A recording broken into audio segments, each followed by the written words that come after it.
Matthew in England, Jesus Christ. pronouns are he, him, has a question for us that hopefully we can agree on and address. So here we go. Welcome, Matthew. Hi. I had a question.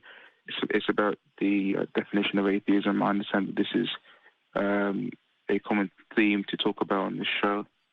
It's to do with explicit atheism rather than implicit atheism. I don't see much importance in talking about implicit atheism, given that it's usually about rocks or babies being atheists, despite the fact that they haven't really comprehended any evidence or being able to actually think about any evidence. But I do see reason to believe that explicit atheists actually have a burden of proof when it comes to theistic arguments.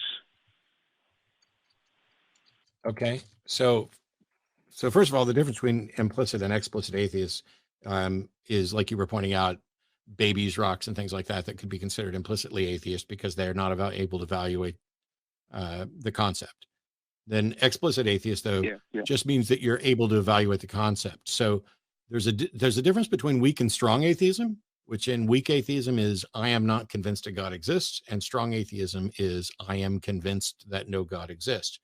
Both of those are still in the realm of explicit atheism, in the sense that someone has considered the proposition some God exists, and they are either not convinced, which is the weak atheist position, which has no burden of proof, or they are in fact convinced that there are no gods, which, if they are stating that case, then they would have a burden of proof. I understand that strong atheism is pretty much agreed on that they would have a burden of proof. But I think even for weak atheism, which is the point which I reckon we may disagree on, at least initially, I think you're that wrong. Has a burden of proof because no, weak atheism has no burden of proof. How could I possibly have a burden of proof for saying I'm not convinced that X is true? What is the burden of proof there? Are you doing it at a meta level where you want me to prove that I'm actually not convinced? I don't have a burden. There is no burden of proof for not being convinced. There can't be. Yeah. Okay. Well, if we were to really look at things, if you are an explicit weak atheist, then it would mean that you still lack belief in God, or you still withhold belief in God, despite seeing, especially in your case, many different arguments, the Kalam, teleological arguments. I don't know why you're trying to rephrase everything. I'm telling you, as an explicit weak atheist, I am not convinced a God exists. How can that possibly have a burden of proof? Because are you trying to say that theism is the default position, Matthew? No. Is that what you're trying to? Okay. That's not what I'm trying to do. Keep going. I'm just trying to say that if you are a weak atheist at this point, Matt, which I would assume you are, you would basically need internal reasons, not reasons that you need to prove to others, but internal reasons for holding that position, because you would need reasons say that. No, sir. I don't hold a position. I am not. Okay, here's a proposition. The sky is blue.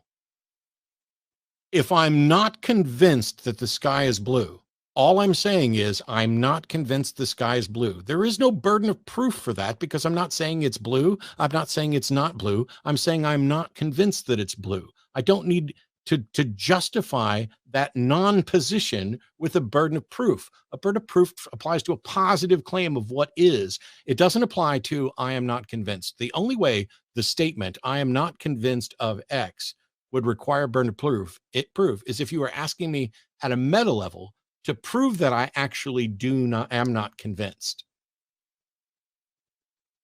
Okay, yeah, I can see how that makes sense. Maybe I should change my wording. Maybe before it wasn't correct.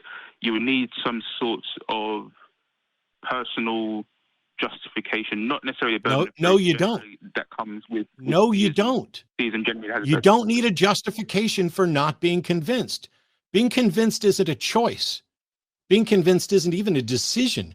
Being convinced is something that happens to you.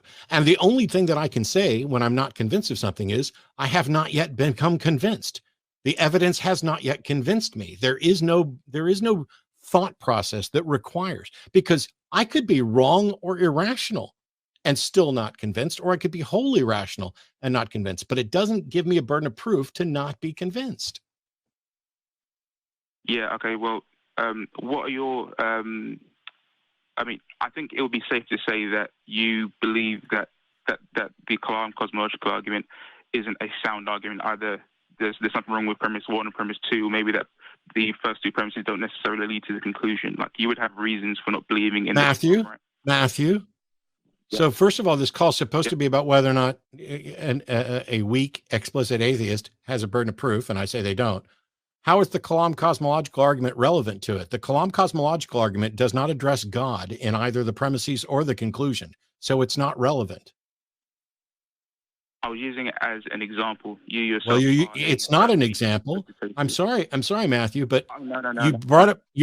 listen, listen, Matthew, you brought up an argument that does not mention God. It's not an argument for the existence of God. And even if you had brought up an argument that is an argument for the existence of God, all I ever have to say is I don't find the argument convincing. I don't have a burden of proof to debunk an argument. This is where you are so screwed up. It is perfectly reasonable and rational to say, I have not, first of all, there are arguments I probably haven't heard. There are bits of evidence I probably haven't heard.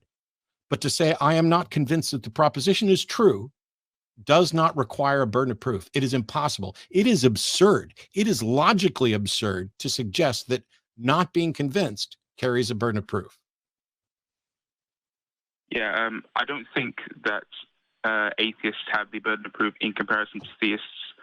If I said that wasn't my intention, what I'm essentially trying to say here, to a T, is that if you have seen what other people have put towards you as evidence, and you've decided there's something wrong with this evidence, stop, Matthew. Stop making assumptions. If I've seen what other people have seen, and I didn't make your next 3 words were, and you decided. No, I didn't decide shit. I saw what other people have seen, and I did not find it convincing. There is no burden of proof required for that. Why is this so hard? Yeah, I did say before, if I earlier said that atheists have the burden of proof, I misspoke. That wasn't my intention. I said the bullshit. No. Fucking no. I just fucking muted you. Literally on the call screener app, it says, do explicit atheists have a burden of proof? That was what you told the call screener. That's what the call started about. And now that I've completely demolished any notion that not being convinced carries with it a burden of proof, now you're saying you misspoke. Did you really? Or are you lying like the other person? That's a common theme for tonight. Everyone's misspeaking tonight. What's going on? Am I still in the call? For a moment. Yeah. Then my original point was invalid. I wanted to reframe it. I probably said the wrong thing to the caller. That was my mistake. Sure. Then think about it and call back another time, because I'm going to move on to callers that haven't done that. Thank you. Okay. Thanks for your time.